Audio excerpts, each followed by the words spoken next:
Hi everyone, this is Lincoln. Today is 25th of October 2024, Friday. This time I want to talk about 테슬라에 대해서 말씀드리도록 하겠습니다. 3분기에 비교적 좀 양호한 실적이 나오면서 좀 20%가 넘는 좀 급등이 있었습니다. 최근 한 10년 동안 하루치고는 가장 큰 급등이라고 하는데요. 테슬라가 좀 여전히 좀 중기적으로 볼 때 의견이 좀 갈리고 있습니다. 좀 좋게 보는 사람은 테슬라는 단순히 이제 전기차가 아니고 자율주행 쪽으로 이제 앞으로 FSD가 많이 이제 되는 거, 로보택시에 대한 기대감. 그 다음에 이제 내년에 이제 저가형 차량이 나오게 되면서 판매가 좀 늘어날 것이다. 그리고 중국 쪽에서 좀 회복이 되고 있고 여러 가지 이런 부분들을 좀 보고 있고, 좀 테슬라를 부정적으로 보시는 분들은 테슬라가 좀 자율주행은 아직까지도 굉장히 좀 먼 얘기 아니겠냐. 여러 가지 정부 규제도 있을 것이고, 실제 사람이 좀 개입하지 않으면 안정성을 담보할 수 있는지 법적인 리스크도 있고, 그런 것들이 많이 있고, 그래서 지금은 단순하게 전기차로 봐야 된다. 그러니까 결국은 테슬라가 여러 가지 자율주행을 통한 플랫폼 기업으로 볼 거냐, 아니면 전기차로 볼 거냐, 여기에 관점에 따라서 테슬라의 중기적인 경쟁력이 결정될 거라고 보고, 저는 개인적으로는 테슬라를 플랫폼 기업으로 보는 것이 맞다고 생각이 됩니다만, 미래에 대해서는 워낙 예측할 수 없는 여러 가지 변동성이 있기 때문에 각자의 그거는 개인의 투자 성향에 따라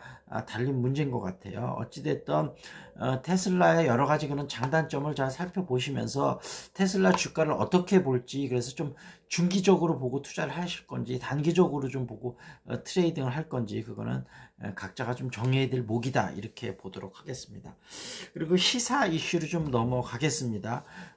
명태균 게이트로 시작이 돼서 김건희 게이트, 그 다음에 이제 윤한 회동에 따라서 여러 가지 이제 폭발음이 거센데요.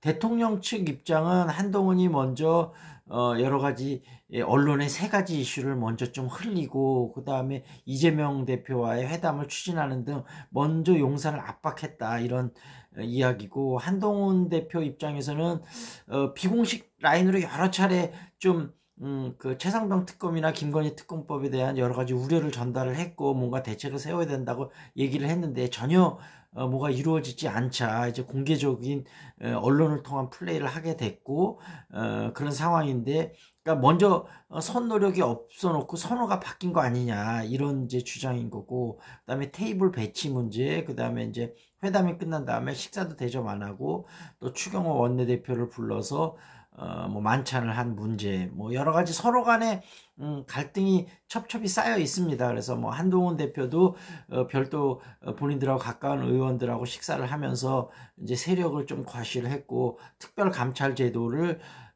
지금 도입해야 된다 압박을 하고 있는 상황이고요. 그래서 어찌됐든 또 흘러나오는 얘기가 김건희 여사가 여러 가지 스트레스 때문에 몸이 안 좋다 그래요. 그래서 병원에 입원했다는 이야기도 나오고 있는데, 어찌됐든 지방에 좀 요양을 가지 않겠냐, 이런 이야기들도 흘러나오고 있는데, 어찌됐든 한동훈 측 의견은 만약에 특검법을 막지를 못하게 되면 정말 그때부터는 후폭풍이 거셀 거기 때문에 선제적인 대응을 해야 된다는 거고, 이제 대통령 측 입장은 의원들만 잘 단도리하면 특검법이 통과되는 일은 없다. 그러니까 결국은 민심에 초점을 맞춘 행보를 할 거냐, 의원들만 데리고 갈 거냐, 이런 거에 대한 양쪽의 입장 차이인 것 같은데, 일단 명분은 한동훈 대표한테 조금 더 있어 보이기는 하는데, 또 한동훈 대표 측근은 또 여러 가지 이익을 위해서 모인 집단이어서 결속력이 이렇게 강하진 않거든요. 여러 가지 또 대통령의 흔들기라든지, 그 다음에 또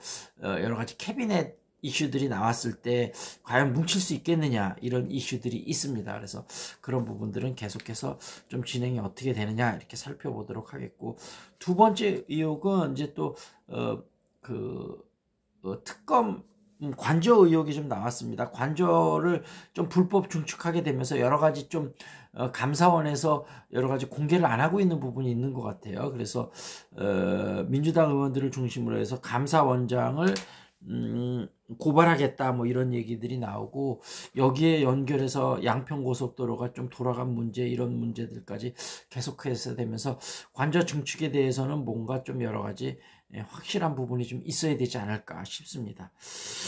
그리고 그 다음에 이제 그 푸틴 대통령 얘기인데요. 북한군이 지금 일단 러시아군에 합류를 하게 되면서 여러 가지 우려들이 많이 터져 나오면서 우크라이나한테도 여러 가지 전략적 무기를 더 대줘야 되는 거 아니냐, 이런 얘기들이 나오면서 우리나라도 지금 미국 측에서 좀 압박을 받고 있겠죠. 그리고 윤석열 대통령도 만약에 북한이 적극적으로 하면 살상 무기를 공급을 하겠다, 이런 입장을 밝히고 있고, 푸틴 대통령이 이제 그 브릭스 대표하고 만났다고 하는데요. 브릭스 대표는 전쟁은 안 된다, 이런 강한 유감을 좀 표명을 했고, 푸틴 대통령은 뭐 가정에서도 여러 가지 불화도 있을 수 있고 뭔가 재산 다툼도 있을 수 있는 거 아니겠냐, 그런 차원으로 이해를 해달라, 이렇게 얘기했다는데, 러시아하고 우크라이나 전쟁이 하여튼 어떤 식으로 흘러갈지, 지금 도널드 트럼프가 대통령이 된다면 전쟁이 좀 조기에 끝날 수도 있어서 그런 부분들을 좀 잘 살펴봐야 될 것 같고요.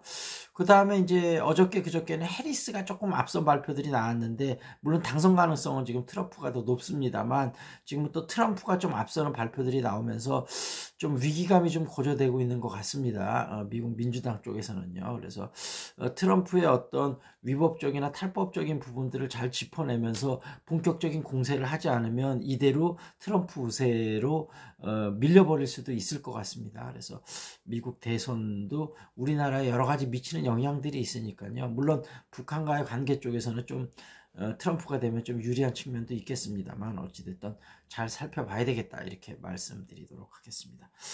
어쨌든 궁금한 종목 있으면 유튜브에 댓글 달아주시고요. 여긴 용인수시 쪽이니까 탁구, 재테크, 영어회화 관심 있으신 분은 연락 주시기 바라겠습니다. 여기서 마무리 짓겠습니다. That's it. This is Lincoln. See you next time.